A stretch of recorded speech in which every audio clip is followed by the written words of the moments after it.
And we're back.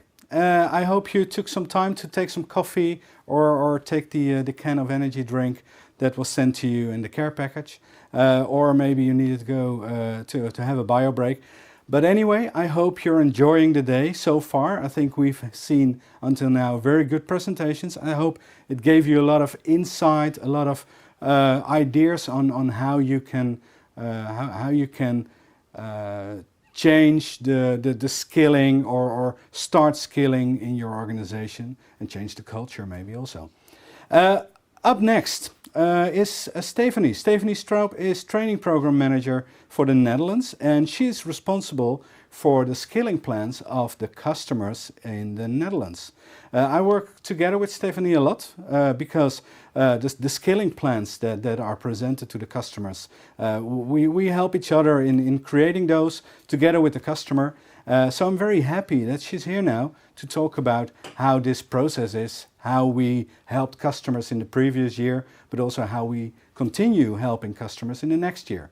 So Stephanie, can you tell us more about the programs that you are running? Sure, yes I can. First of all, thank you for having me back again, Patrick. Yeah. Really appreciate this invitation, and I really look forward to talk about the Technical Skills for Business program what we have worldwide within Microsoft, and also always working with learning partners like the LLPA members. So for today I would like to talk you a bit through the program in general, how we invest in customers from Microsoft in terms of learning and skilling, and also what you can do to enroll actually or invest in your employees in terms of skilling. So first of all, it started all off with our CEO Satya Nadella. He is indeed the general manager for Microsoft, but he was focusing on a couple of years ago back on a cultural change within Microsoft, which was called the growth mindset. So how can we keep learning and keep failing, but also keep trying? That is the mindset. And the mindset also means that skills and knowledge are not fixed threats, but are that can be developed. And that is contrary to the fixed mindset, which is a mindset where you would think skills and knowledge are fixed threats and where you might avoid challenges. So a result of that, of the growth mindset, was the learn it all versus the know it all mentality within Microsoft, which we embraced. And the learn it all versus know it all is very easy. We used to have, maybe colleagues in your organization or employees who would be the know it all person where you would go to in terms of a technical ask or a challenge. But given the current and continuous changes in technologies, but also the always developing Azure cloud platform as we have it, it's no longer a matter of being a know-it-all, but it's most of all being a learn-it-all. How can you learn continuously? And well, that is what Microsoft and Microsoft colleagues are embracing, but also evangelizing currently. The transformation what Microsoft has gone through, maybe you've heard about it from Lurleen or from Ron already, about it. We had to study internally as Microsoft colleagues as well to stay on top of the technologies. And for that, to help transition other companies or to help them with building their skills. So with that, we work together as well, right? In terms of skilling, but also helping other partners. Yeah. And this is obviously the quote, which is a result of the growth mindset and the learn it all mentality. You need to invest in skills, especially with new technologies. A parallel investment in skills is necessary. So some research which has been conducted by the World Economic Forum in 2016 was, for example, the job families in decline and on the rise. And you see computer mathematics are on the rise, right? This was already prognosed for the 2020 family. But as you can see, also is that jobs for life, which we used to have, are actually being replaced. And in the report it shows that we will have around 11 jobs in the future instead of one job for life. So that really emphasizes the need of keeping on learning and continuous learning. Another one in this report of World Economic Forum is the investment of workforce strategies. And you see on the top, which I highlighted, reskilling is the top where employees would focus on. And I was very curious also to you, Patrick, do you see this? Because the research has been conducted for the prognosis of 2020. Yeah. We are now in 2020. What do you see? I think there's the big misalignment between the people that are present in a company and the skills they have, and the people that they need in a company. Yeah. If you want to innovate, if you want to make sure that your business is growing, your IT staff should be supporting that. And we've seen a growing misalignment between what's needed and what's there. And it's easier to reskill the current population you have than to find new people in the market, because there are not so many people around. And every customer wants the sheep with 5 legs, the 5-legged sheep. And it's not there. It's very difficult to find people that already have the skills you need. So reskilling your current workforce is a very important way to start. Yeah, thank you for that. And it's more even relevant even more today, given the coronavirus pandemic, right? You see here some quotes from the McKinsey May research, what they conducted. But you can also see that the coronavirus pandemic has really accelerated a trend in workplace dynamics that was already underway. For example, automation or artificial intelligence. Those were trends which were already strategies of companies, but given the coronavirus pandemic, it really has been accelerated because we needed to be ready for the post-pandemic era, actually. So what really is the key message of skilling, especially with this COVID-19 situation, is also we need to prepare for the new normal. And with that, practical and flexible learning are necessities. And also, we need that to help shape the new culture. And that is very interesting as well, because some of us are doing jobs that have never existed, right? I've learned in some article that there was a social distance manager vacancy. Yeah. Well, we didn't hear about this a couple of months ago. And others are still doing jobs which will not exist anymore. So that's why also, especially with this relevance of COVID-19, it's important to train for that. Do you see any developments given the COVID-19 situation for your learning partners or members, actually? For the members, or for our customers? Yeah, for the customers. Yeah, for customers. Yeah. Well, at least there is now more time to train and more time to work on skilling. Yeah. That's a very important one. And the way of training is also completely different, because everything is virtual or online. So that's a very big change that we see. And in conversation with customers, we now hear that they realize that this is the time to prepare for the future jobs. Yeah. And I think Lurleen also pointed it out, and you also pointed out, many of the jobs in the future we don't know that are going to be there, like the social distancing manager. Well, who knew about the word? Yeah, there should be a manager here, right? 150 here, or 6 feet. Yeah. So I think we don't know what the jobs of the future are, but we know that there's a fair amount of technology needed, technology skills needed for that. Yes. Thank you for elaborating on that, indeed. So what we did find, indeed, for how are organizations working on onboarding and development in their organizations. So first of all, we see this. There is usually a lack of formal training departments. That can be disturbing already, right? And on the other hand, you see there is not enough time for employees allocated to study.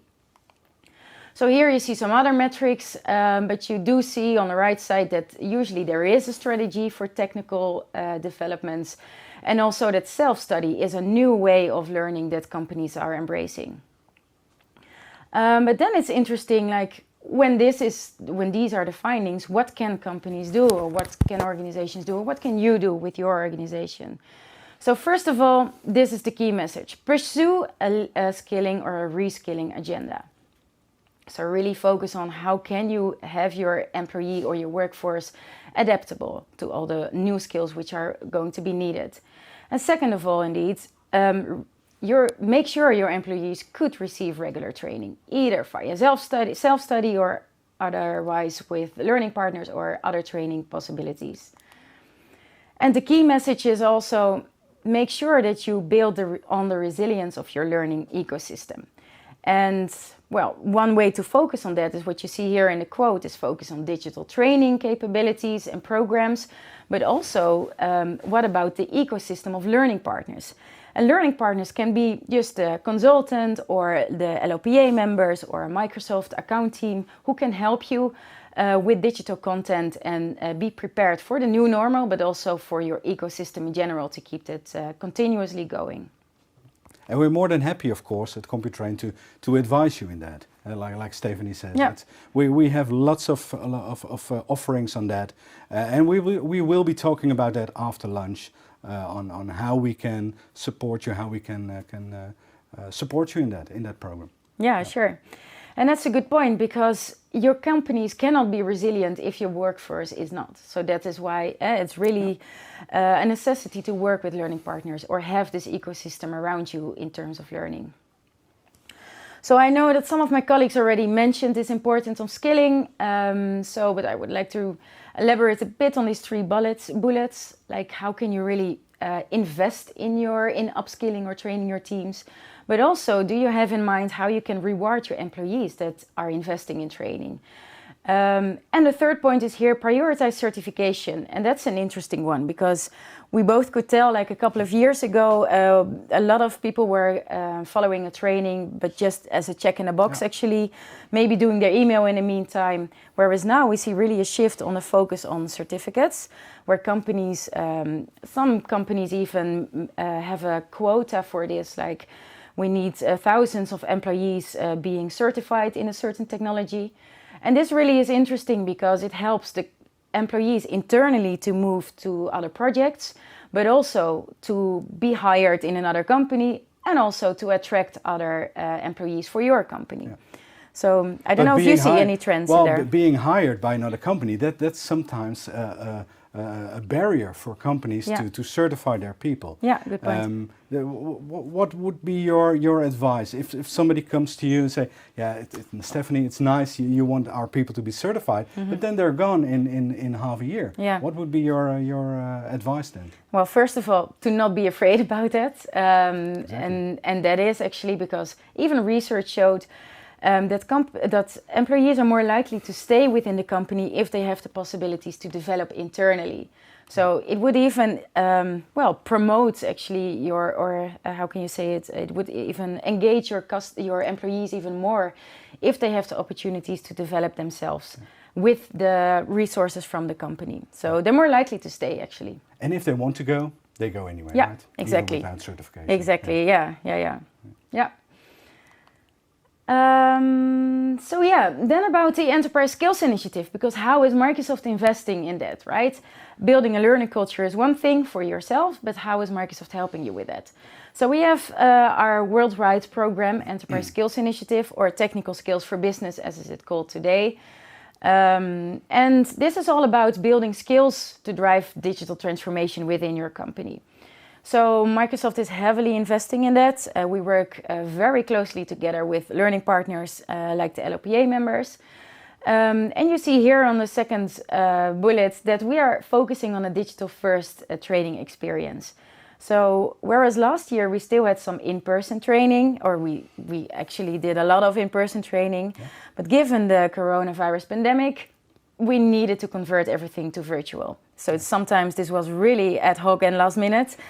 But still, we worked out this very well to really convert everything to digital first. Yeah, and customers like that. Yeah, we had very good feedback on the training that we did. Yeah, we needed to do everything virtual. But there's so many advantages for virtual, and one of them is, for instance, we do projects for international customers with you, and we have people from India, the Netherlands, from the US, all in the same virtual classroom, even when they are in different time zones. So that's very good to see that they're really eager to learn, even if it means that they have to study or learn or attend a virtual ILT course in the middle of the night sometimes. Yes, correct.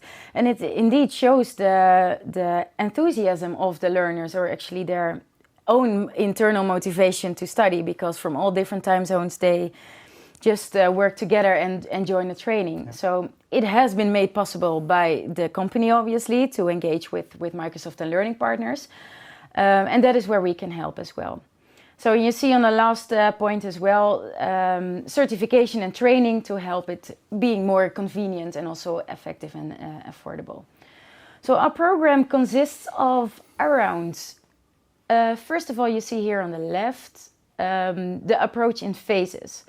So we are working with fundamentals, first of all, to see, well, that is a training that can be relevant for everyone, including managers, including other teams who are working, sales teams who can be aligned with the technologies within the company. So you don't have to be so tech savvy for that. But if you have any work relationship with technology, it's quite recommended to do this Azure Fundamentals training. Yeah, and I want to stress out, this is not a marketing certification, or nothing wrong with marketing certifications, but it's not a marketing story. There's a lot of technical content in it. Yes, and it is. It's not easy, you really have to study for it. But if you have it, you have a very good foundational knowledge on Azure or on data or on Microsoft 365. So I think it's very good, and it's well, something that everybody should do, actually. Yeah, the fundamental exactly. certification. Yeah. This is where we started off with Microsoft as well a couple of years ago, when we needed to work on our tech intensity. Was that even managers had to do the Azure Fundamentals. And for some that was quite scary, because they were not used to dive into the technologies. But it really helps also for salespeople to understand what are the cloud components, what you are selling or what you are advising or what you are managing, actually. So it really helps to understand that. Then you see the second part is the role-based. That is really a focus on, instead of a product-based training, it's really focused on role-based currently. I will show you that in a bit as well, how that looks like. And then you have on top the specialty. So that can be for a certain project need or a certain workload where you would need an extra dive or deeper dive into. And on the right, you see where I'm working with our skilling plans or skilling components. First of all, events. We have a lot of events from Microsoft, but also from learning partners, including this C3 tour, which used to be in person with hundreds or thousands of people, but currently all have been digitalized. Maybe next year again. Yes, maybe next year indeed. And there you see also the demand growing, actually, because for some of the events, large events we had where you can have 40K of people in person joining a training. Currently there were 300K people joining virtually. So you also see the demand growing for that. And that's nice to see. And then you see the second part is digital skilling. Like, how can you learn or in a convenient way for self-study, but also on-demand training. So for Microsoft, we have the microsoft.com/learn website, where you have like micro batches of training. But digital skilling also contains learning portals. So for example, the Azure Academy portal from the LLPA. Skills Academy. Skills Academy. Skills Academy. Correct, yes, it has changed indeed. So the Skills Academy portal from the LLPA, or also LinkedIn Learning or Pluralsight licenses if you have. So yeah, it's also a way to investigate what you have in your company and what you would like to promote as well. Another part of our skills program is the instructor-led training. So it can be in person, because I know learning partners are already preparing, like what can we do post COVID-19 with classes? How can we have that again? Microsoft is focusing really on virtual classes the coming period. And you see we have Microsoft trainers and learning partner trainers where we work with for this program. Well, at Computrain we still do a lot of virtual, and at least until September 1st, just like Microsoft. We have everything virtual, and we're starting up in-person training a little bit. Okay. So there's actually for everybody something that could work. If you like virtual, it's still virtual. Yeah. If you rather go into the classroom, that's also possible, again. Great, so you have the choice indeed again. And the last part you see here is certifications, like we hand out exam vouchers, for example, on events or with training, which you can use to take an exam for yourself. So one approach, or our approach to skilling and to these training and certificates is the following. You see here on the left side, we conducted job desk analysis. So that is really about external or internal experts, market research, vacancies, etc. Where with all of these components combined, with that, there is an analysis like what are the skills needed for certain roles. So you see the output is indeed a list of skills, but also recommended learning paths. And to give you an example, we used to have training and certifications really focused on features of products, or actually product focused, whereas now we have the role-based training, which is really focused on what skills do you need when you would become an Azure administrator, for example. So yeah, that also has a result in the exams actually. So it's not again learning features of products, but the new exams for recently, or a couple of years already, are really focused on how can you really show your knowledge already. So for example, you need to write command line scripts, or you should work out a business case in an exam. So it's really focused on what skills would you need. And on the right side, you see indeed what learning experience they are as a repetition. So yeah, that is how Microsoft indeed involved the training and certificates. And as you can see here, as part of the skilling program from Microsoft, which is focused on Azure, you see here the whole scope of Azure training and certificates. First of all, you see on the left side the fundamentals training. There are new fundamentals training coming up. And there you see on the right side the role-based training. So those are divided in apps, applications and infrastructure, and also data and artificial intelligence. And also you see the different levels, associate, expert and specialty. There are some new training coming up, which you can see there, those are in beta, and some new training, for example, SAP on Azure or IoT developer. Beta, by the way, is not a dirty word. I'd like to stress out that Sure. that's the exam that is in beta. Correct. So it takes a little longer to get the result of the exam. But the course is already a real course which prepares you for the exam. But the exam, and it's good to be one of the beta or beta exam testers, because it gives you a lot of insight already. But you have to wait a little longer on the result, but you can get started with it. And I especially like indeed the fundamentals, the data fundamentals and AI fundamentals courses. And like I said, it's very good in the series of fundamentals courses. And a very important one, I think, and it's going to be very big, is the data analyst certification. Because Power BI is very important, very big. We have a lot of students on Power BI, and also doing the exam that was there.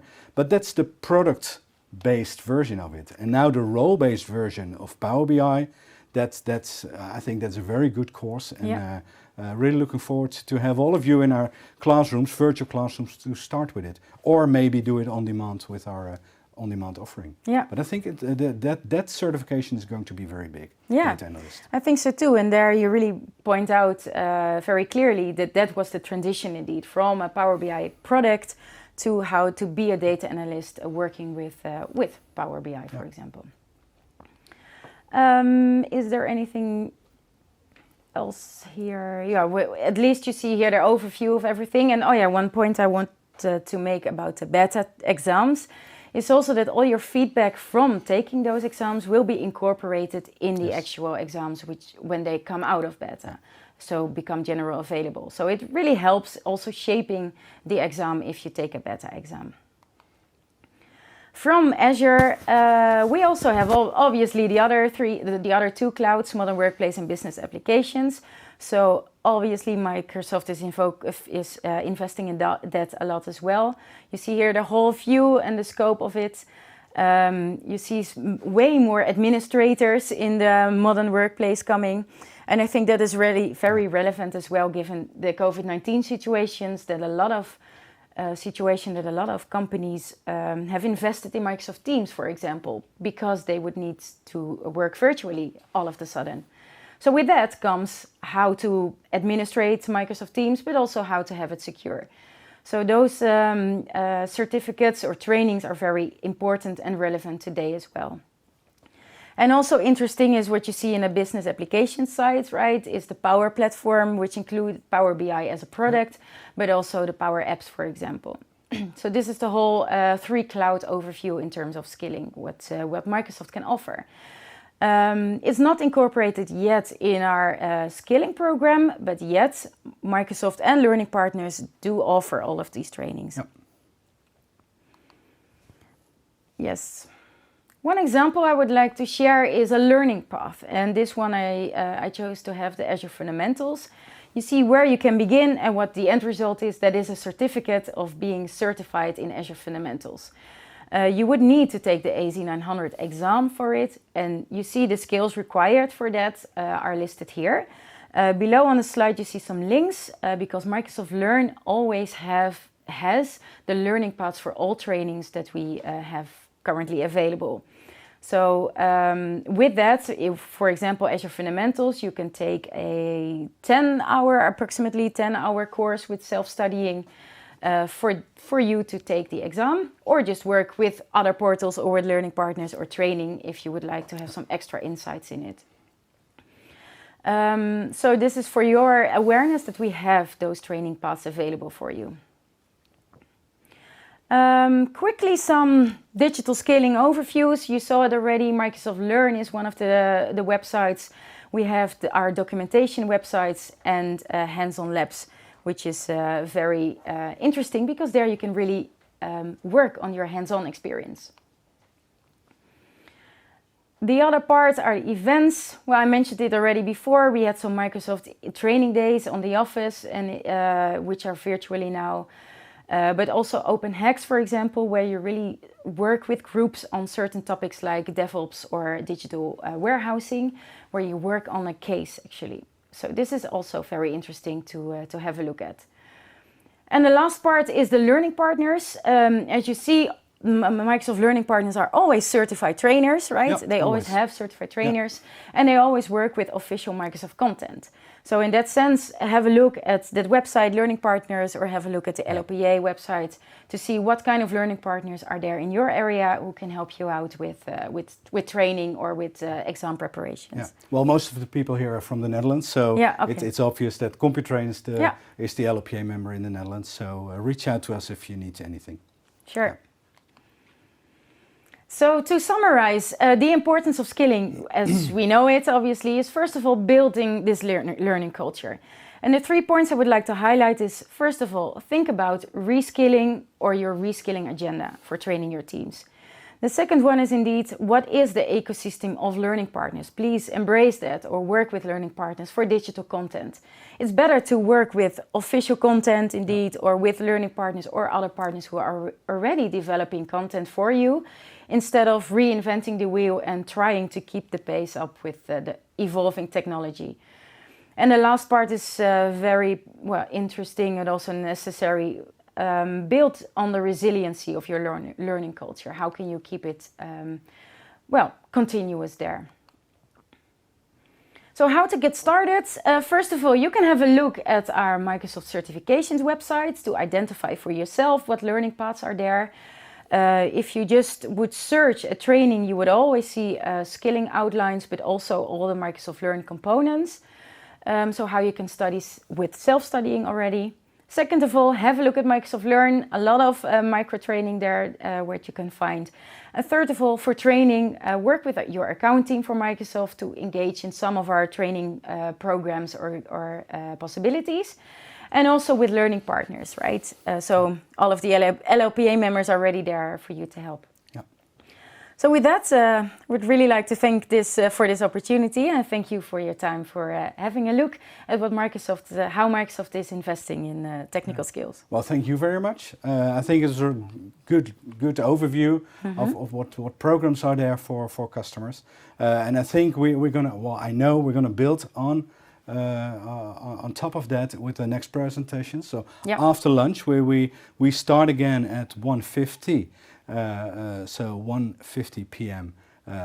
Our time here, and we will talk about how LLPA and Computrain can support you with these programs. So how can we support you skilling your people with the programs that we have? Many on-demand programs, many blended programs, and the Cloud Certification Circle, where we where with the journey from training to training to exam preparation to certification and back again to the next level to make sure this, well, it's a journey and it doesn't stop with one certification. So we will get back again after lunch. We will give you some time to rest and to digest the 4 great presentations also by Stephanie now. And well, I hope you enjoyed it so far. And I think you don't want to miss the afternoon. So see you back at 1:50 for the presentations on how we can help you with the Cloud Certification Circle. More information, a little bit more detail on the certification tracks. A very interesting presentation on cloud adoption principles by Jan and Herman. And final, as a final presentation, customer success stories by Ron Augustus. So stay tuned, take some rest now because you're going to need it in the afternoon. It will be very intense, but you will enjoy it, I promise.